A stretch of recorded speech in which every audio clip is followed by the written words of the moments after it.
पर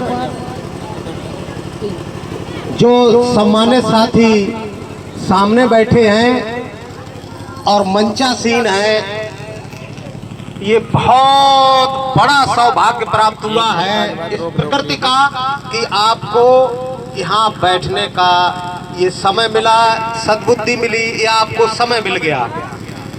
तो आज महान शिक्षा की देवी ज्योतिबा फुले जी के कार्यक्रम पर हमारे बीच में उपस्थित सावित्रीबाई फुले जी के कार्यक्रम में उपस्थित वरिष्ठ एडवोकेट भाई देवेंद्र सिंह जी और आपके टीम में हमारी बहनें आई हैं, क्योंकि चूंकि हमारी बहन का प्रोग्राम है तो आपके लिए जोरदार तालियों के साथ वंदन करते हैं।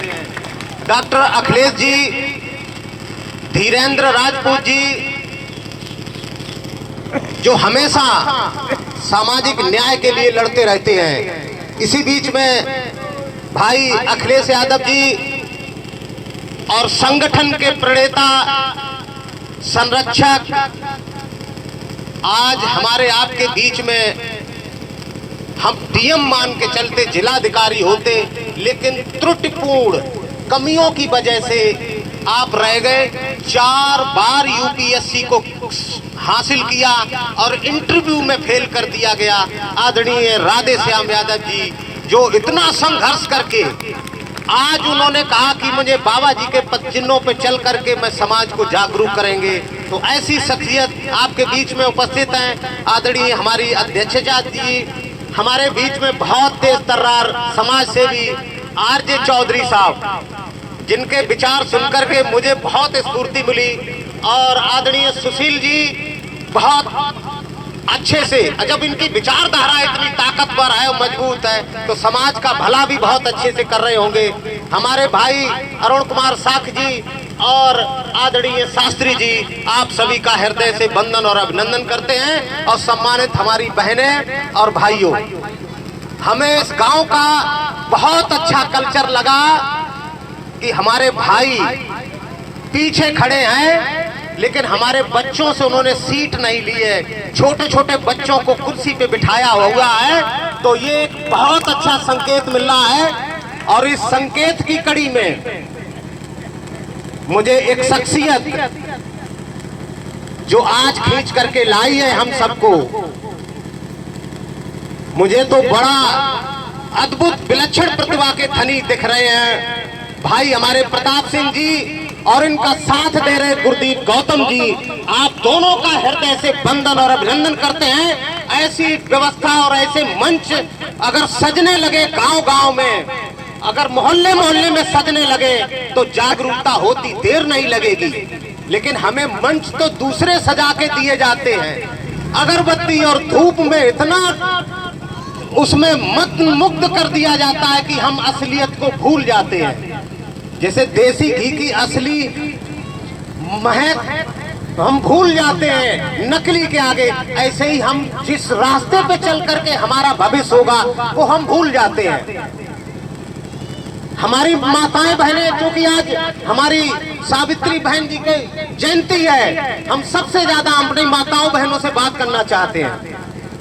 आज हम गरीब क्यों हैं, सोचा है कभी? लेकिन अगर बगल में किसी से पूछोगे तो वो कहेंगी नहीं बहना, हम गरीब इसलिए हैं कि हमारा भाग्य खराब है, हमारे नसीब में लिखा है कि हमको गरीब ही रहना है। और तीसरी माता हमारी कहेगी तुम बिल्कुल सही कह रहे, तुम्हारा नसीब ठीक नहीं है। यही उलझन है और यही वादा है बहनों, मेरी माताओं, ये नसीब और ये कुछ होता ही नहीं है।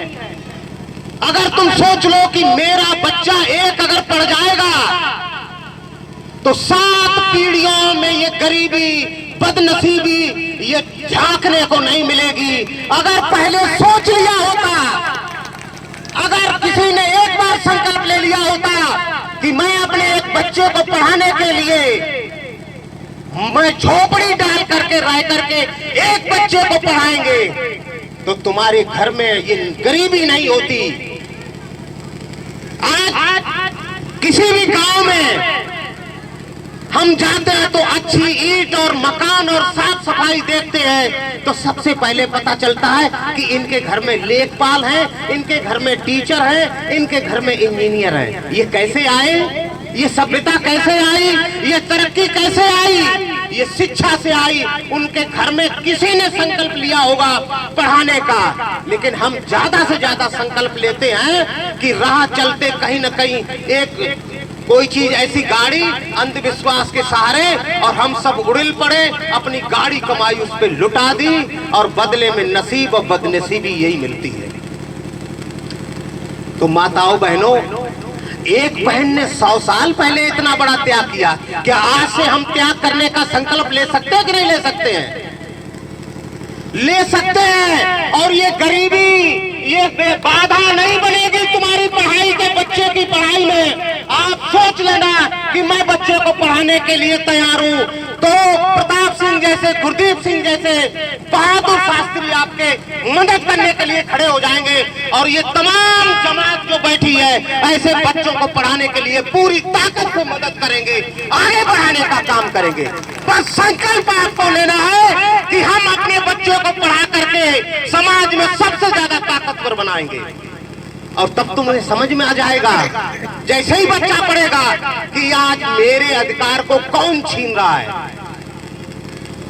आप सोचना, एक परिवार में एक टीचर, एक लेखपाल, एक सेक्रेटरी, एक इंजीनियर हो जाए, उसके परिवार में, पूरे मोहल्ले में, उसके रिश्तेदारी में ऊर्जा आ जाएगी और एक ऐसी आग जल जाएगी। एक कहेगा, अरे तुम्हारा बच्चा इंजीनियर हो गया तो मैं भी अपने बच्चे को इंजीनियर बनाएगी। लेकिन यहाँ हम लोगों में चर्चा होती है, नहीं बहना तेरा दिमाग बहुत खराब है, तेरी नसीब फूट गया है और मेरा भी फूट गया है, और फूट फूट के रोते हैं और बस इसके आगे हम सोचते ही नहीं है। तो आज हम गुरदीप जी को और प्रताप सिंह जी को बहुत बहुत साधुवाद करते हैं, वंदन और अभिनंदन करते हैं इनके साहस को, क्योंकि सबसे ज्यादा डर अंदर है। हम ताकतवर होने के बावजूद भी अपनी बात को कह नहीं पाते हैं और तुम्हारे सामने तुम्हारे अधिकार को छीन लेते हैं, गुमराह करके छीन लेते हैं, हमको बेवकूफ बना करके छीन लेते हैं।